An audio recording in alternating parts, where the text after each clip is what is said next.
Voltamos!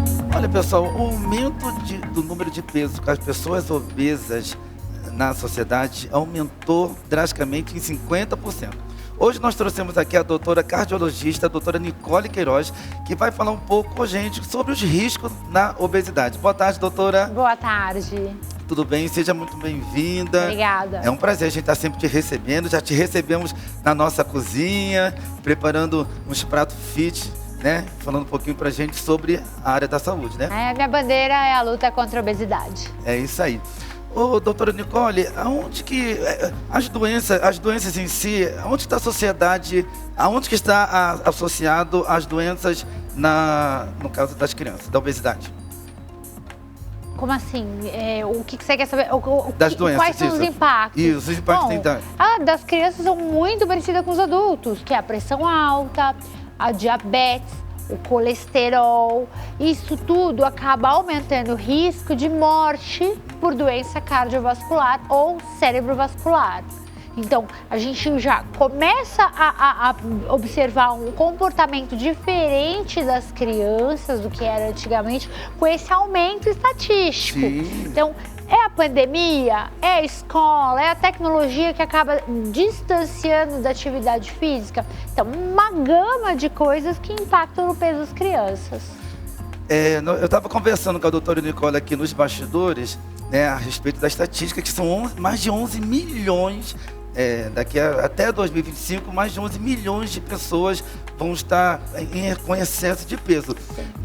Eu não quero colocar que foi da pandemia que isso aumentou, porque até então já tinha um excesso de peso. Mas a pandemia cobrou. Favoreceu muito. Nós aumentamos em quase 20% de prescrição de antidepressivo. Muito grande, né? Sim, a pandemia é um segundo marco, sim. É claro que a gente já observa uma alteração comportamental, vendo assim, os jovens distanciando das atividades ao ar livre e se aproximando de tecnologia, onde que elas movimentam-se pouco e fazem muito com videogame, com computador, com tablet. Mas não tem como a gente falar que não. Fora que, enquanto eu vim aqui fazer culinária, o que a gente falava? O valor da carne, o valor da proteína. Então você vê um comércio com uma dificuldade de acesso a alimentos saudáveis. Hoje você tem diferença em como vai comprar um alface, vai comprar um agrião. Ah, mas ele é orgânico? A diferença dele para o que não é muito grande. Entendi. No caso das crianças, doutoras, com esse excesso de peso que tem criado nas crianças, quem que seria o culpado?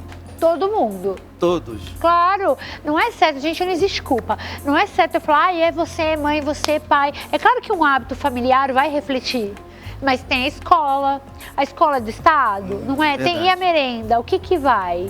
Tá tendo educação de alimentação? Essa criança, ela foi introduzida com alimentos saudáveis logo no começo? Ela foi estimulada a mamar no peito? A gente sabe que crianças que amamentaram, aleitamento exclusivo até o 6º mês, depois mamou até os 2 anos, tem menos doença, ela tem uma alimentação mais balanceada. Entendi. Foi iniciado, apresentado, industrializado para essa criança antes. Assim, não tem culpa, né? Tem tudo, começa com campanhas que poderiam e deveriam ser mais amplas, depois educação com a pediatria, na escola, com os pais, é uma gama de coisas. Sim, muitos fatores, né? E muitas pessoas não estão levando a sério, doutora, no sentido de que a obesidade ela pode matar? Com certeza absoluta, ela por si só é um fator de risco isolado para doenças cardiovasculares, que inclusive é a que mais mata no Brasil. Muito, né? E qual que seria a receita? Podemos dizer assim, a dica, a receita que você daria para os pais que estão nos assistindo agora, no caso de balancear a alimentação dos seus filhos? Eu acho que sim, todo mundo merecia ir uma vez na vida, pelo menos, na nutricionista. Tirar dúvida. Alimentar na mesa, com pai e mãe, isso já diminui a chance de beliscar. Enquanto você está assistindo televisão, você acaba comendo coisa a mais, beliscando besteira. Almoçar e jantar na mesa, dar preferência para alimentos feitos em casa, abrir menos embalagem, descascar mais, atividade física, coisas que podem abrir esse apetite e ajudar. Atividade de família, beber mais água, essas pequenas mudanças têm grande reflexo nas crianças. E quais que seriam os riscos da obesidade para o coração da pessoa? Insuficiência cardíaca, infarto, pressão alta, vários. Mas assim, o que fica na minha lista no top 10, que eu sempre vou lembrar, pressão alta, infarto, insuficiência cardíaca. Como nós estávamos falando aqui sobre alimentação, você estava dando aqui as dicas para os pais, né, começar a descascar mesmo os legumes, colocar as frutas, isso balanceada na alimentação dos seus filhos. Os filhos em si, eles também têm que praticar uma atividade física, fazer um cronograma tanto da alimentação como atividade física também, doutora? A educação te ajuda. Eu acho que a gente não é blogueiro fitness para ficar o dia inteiro à disposição de cozinha. Não dá. Gente, é um sistema inteiro doente, desde o político até o ambiental. Não é fácil. É difícil. Tomate é caro. Sim. Não é sempre que dá. Folhas são caras. Depende da promoção que está no mercado no dia e você então, tem que saber, né? Você aprender é libertador. Atividade física. Eu fui andar hoje no bairro de Pinheiros, quase caí para trás. As calçadas todas quebradas e eu obrigada a andar no meio da rua. Escorreguei numa calçada. Então, assim, é muito difícil também. Ah, você tá gordo, você tá gorda porque você não faz atividade física, você não come direito. Não é assim. A situação toda não ajuda. O que eu acho que é interessante é que a gente aprenda a ter escolhas mais consistentes, mais coerentes, mais pensadas, assim, né? Entendi. Você ser mais orientado. Você acaba comprando, coitadinho, às vezes não sabe. Eu mesma, porque eu já cansei de cair. Se vou comprar esse alimento que tá no rótulo. Teve mudança nas embalagens. Teve. Mas, graças a Deus. Isso é mais natural. Aí você via de uma quantidade de sódio gigantesca. Acho que a educação é a melhor forma de promover a saúde. Verdade. Doutora, e com esse aumento que nós estávamos falando aqui, já abrimos falando no programa sobre a conversa que a gente estava tendo aqui nos bastidores, sobre o aumento da obesidade daqui até 2025, que vai ser de aproximadamente 11 milhões de pessoas a nível mundo. Podemos dizer que seria com esse aumento da obesidade no mundo, seria uma nova pandemia mundial? Com certeza, com certeza.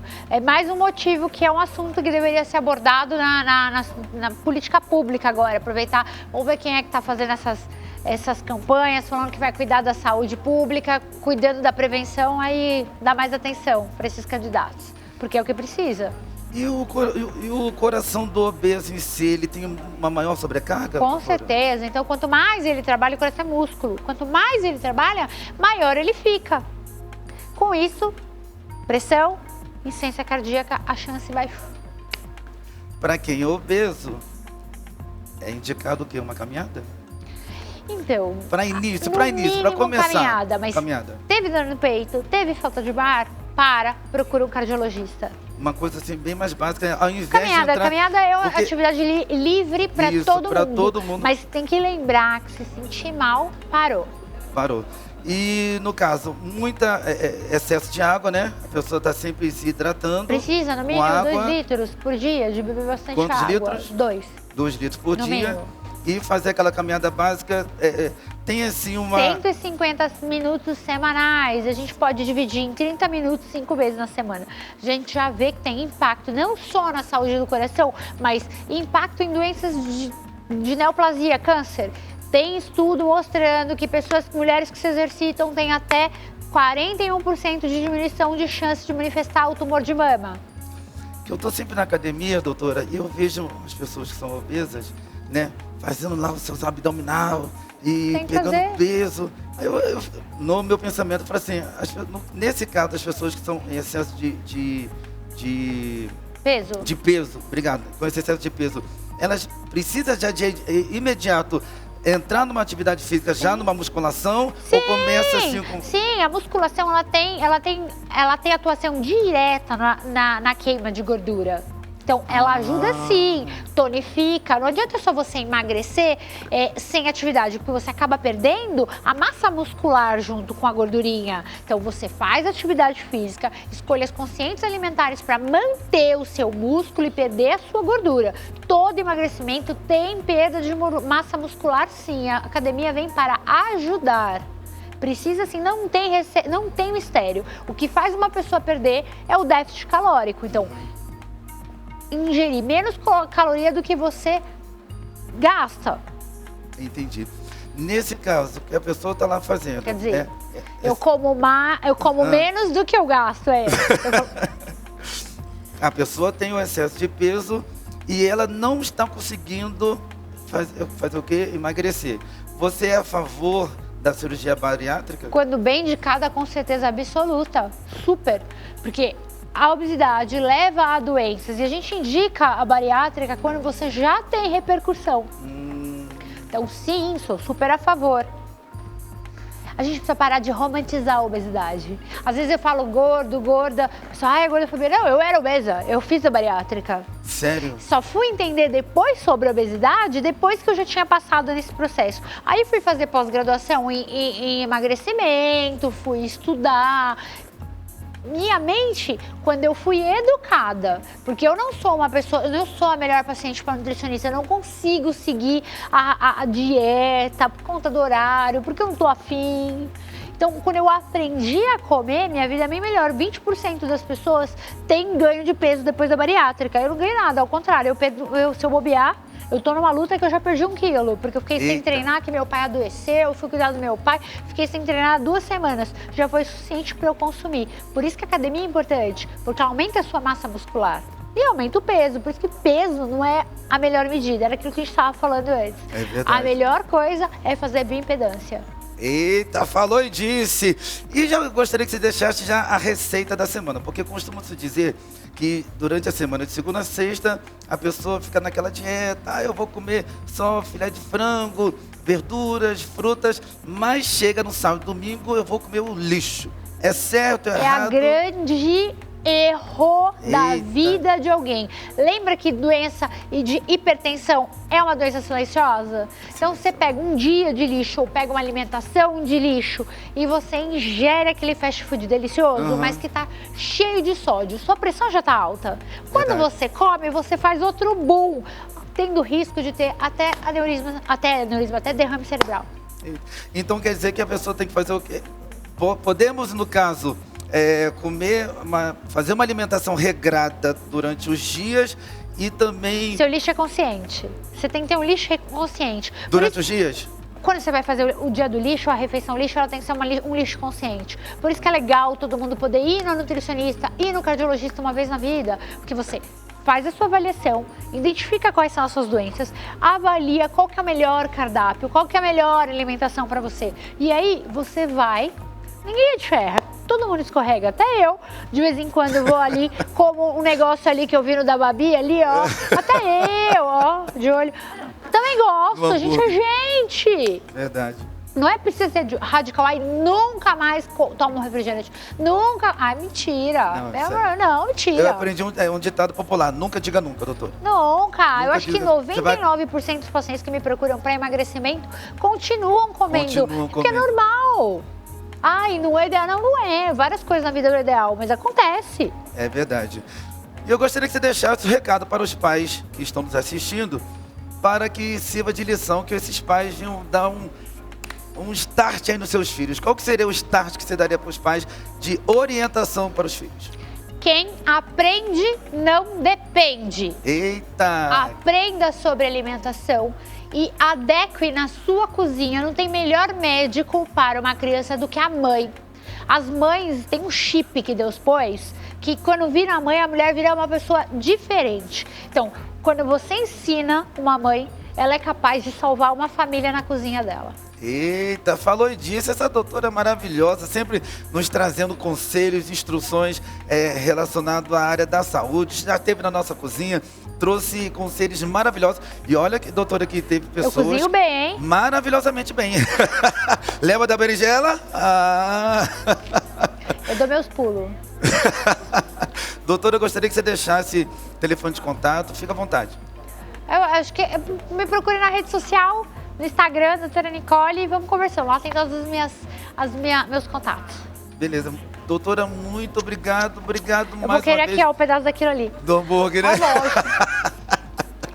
Olha, eu havia falado aqui no meio da entrevista a respeito de segunda a sexta comer comida balanceada, Hoje é no quinta, final de hoje é quinta, semana é eu o quero lixo. pedaço. Então vou começar a administrar a partir de Então, agora. a sua parte você deixa pra mim. Beijo, doutora. Obrigado. Fica com Deus. Boa semana.